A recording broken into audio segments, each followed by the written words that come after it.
प्रेरित विद्युत द्विध्रुव एवं परमाणविक ध्रुवणता, induced electric dipole and atomic polarisability.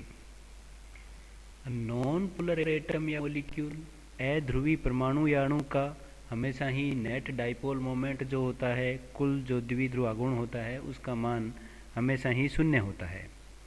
जब नॉन पोलर एटम पर इलेक्ट्रिक फील्ड लगा देते हैं तो इस इलेक्ट्रिक फील्ड के कारण उसमें जो इलेक्ट्रॉनों का क्लाउड है उसका जो डिस्ट्रीब्यूशन सेंटर है वो नाभिक से, न्यूक्लियस से थोड़ा दूर हो जाता है या हट जाता है, जिससे यह परमाणु विद्युत द्विध्रुव के समान व्यवहार करने लगता है और उसमें द्विध्रुव आघूर्ण अस्थायी रूप से इंड्यूस्ड हो जाता है। प्रेरित ध्रुवीय परमाणुओं का विद्युत क्षेत्र में वही व्यवहार होता है जैसे स्थायी ध्रुवीय परमाणुओं का होता है। अध्रुवीय अणु या परमाणु में द्विध्रुव आघूर्ण किस प्रकार प्रेरित होता है, यह जानने के लिए एक हाइड्रोजन परमाणु को कंसीडर करते हैं। बाह्य विद्युत क्षेत्र की अनुपस्थिति में इसमें जो परमाणु में इलेक्ट्रॉन और आवेश का जो वितरण है वो सममित होता है, जैसा कि फर्स्ट डायग्राम में दर्शाया गया है। डायग्राम फर्स्ट के अनुसार इलेक्ट्रॉन अपभर का जो वितरण केंद्र है वो नाभिक के कोनसाइड है, जिससे विद्युत क्षेत्र जब प्रेजेंट नहीं होता है तो उस स्थिति में नेट डाइपोल मोमेंट जो है वो जीरो होता है। तो इस स्थिति में जो डायग्राम फर्स्ट है, इस स्थिति में डाइपोल मोमेंट का जो कुल परिमाण मान है उसका मान जो है वो जीरो के इक्वल होता है। अध्रुवी परमाणु या अणु, नॉन पोलर एटम या मॉलिक्यूल का खुद का कोई भी विद्युत क्षेत्र नहीं होता, परंतु जब हम कोई एक्सटर्नल विद्युत क्षेत्र लगाते हैं, इलेक्ट्रिक फील्ड लगाते हैं, तो उसकी प्रेजेंस से यह जो नॉन पोलर एटम था यह द्विध्रुव के समान व्यवहार करने लगता है और इससे जो इसके अंदर इलेक्ट्रिक फील्ड जो उत्पन्न होता है वो बाह्य विद्युत क्षेत्र के मान को परिवर्तित कर देता है। जो इसके अंदर इलेक्ट्रिक फील्ड जो डेवलप हो गया है एक, वह बाहर वाले विद्युत क्षेत्र के मान को भी बदल देता है। एक्सटर्नल इलेक्ट्रिक फील्ड के कारण जो न्यूक्लियस पे फोर्स होगा उसकी वैल्यू हो जाएगी E इंटू कैपिटल E। यहाँ E जो है वो टोटल नाभिक का चार्ज है और कैपिटल E जो है वो एक्सटर्नल फील्ड जो अप्लाई किया है उसकी इंटेंसिटी को रिप्रेजेंट करता है। इस बल के विपरीत त्रिज्या D के गोले में स्थित जो ऋण आवेश के कारण बल लगेगा। अब ये जो बल लग रहा है इसके विपरीत जो है वो एक फोर्स और लगेगा, वो कूलाम का फोर्स होगा। वह फोर्स जो यहाँ पर ये एक स्फीयर दिखाया गया है स्मॉल d त्रिज्या का, इसमें जो नेगेटिव चार्ज है उस पर जो फोर्स लगेगा उससे बैलेंस होगा। तो ये जो स्मॉल d त्रिज्या का गोला है उस पे चार्ज कितना है उसकी वैल्यू कैलकुलेट करने के लिए चार्ज q इक्वल टू होगा small q equal to charge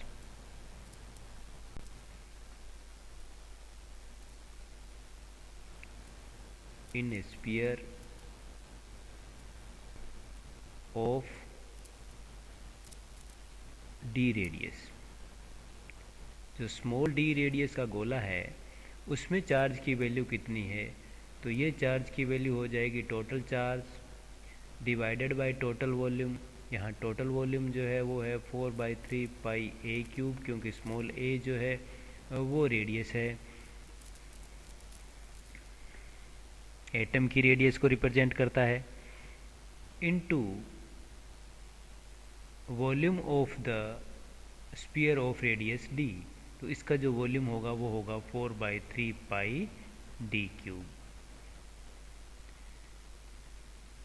इस प्रकार यहाँ ये कंसिडर किया गया है कि जो स्मॉल e चार्ज है वो कंप्लीट जो स्फीयर है उसमें यूनिफॉर्मली डिस्ट्रीब्यूटेड है।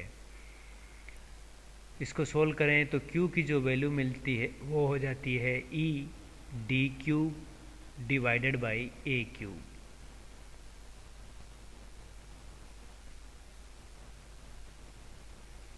तो कूलाम के रूल के अनुसार अब जो चार्ज डिस्प्लेस हुआ है उस पे जो फोर्स होगा उस फोर्स की वैल्यू हो जाएगी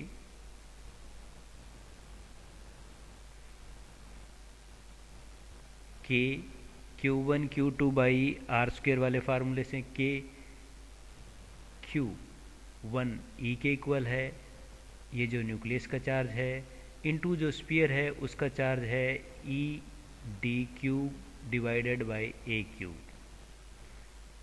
मीन्स यहाँ Q1 जो है वो E के इक्वल है और Q2 जो है वो E D cube divided by a cube के इक्वल है, और दोनों चार्ज के बीच की जो दूरी है वो डी है, that is divided by D square. तो इस प्रकार जो फोर्स की वैल्यू मिल जाती है वो हो जाती है k e square d divided by a cube.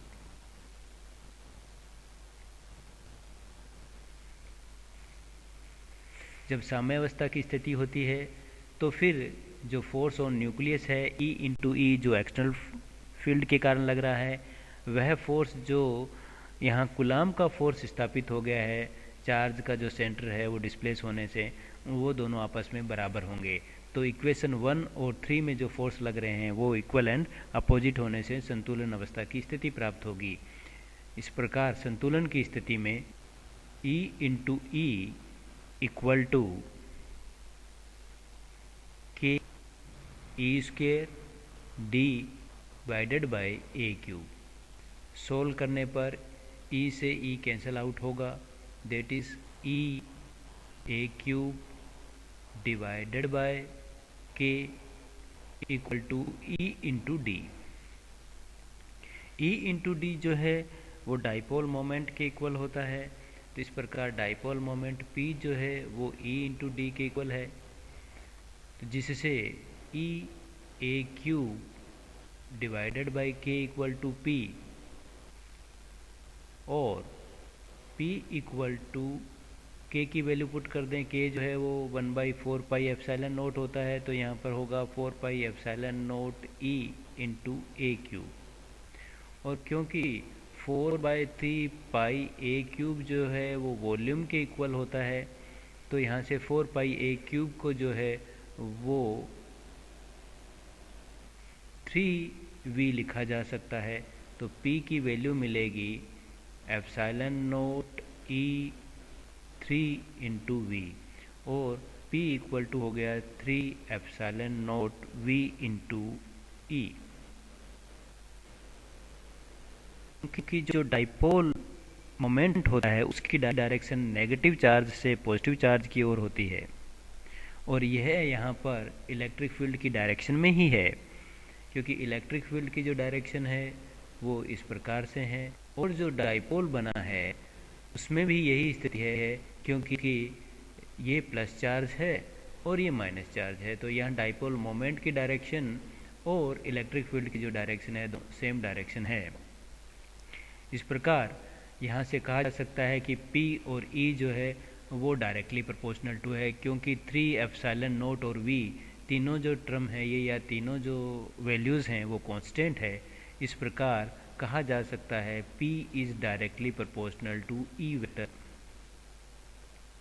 और P vector equal to some constant, यहाँ कांस्टेंट जो है वो अल्फ़ा है, प्रोपोर्शनलिटी कांस्टेंट जो है वो अल्फ़ा है, तो P vector equal to alpha E vector.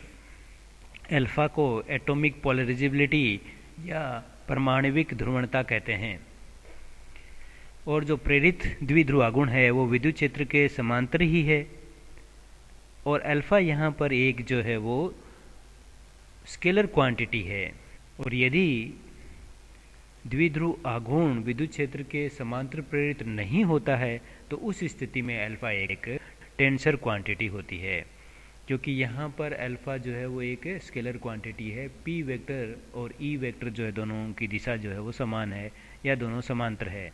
Hydrogen atom के लिए अल्फ़ा की वैल्यू होती है 4 पाई एप्सिलॉन नोट ए क्यूब, और अल्फ़ा इक्वल टू आप P बाई E,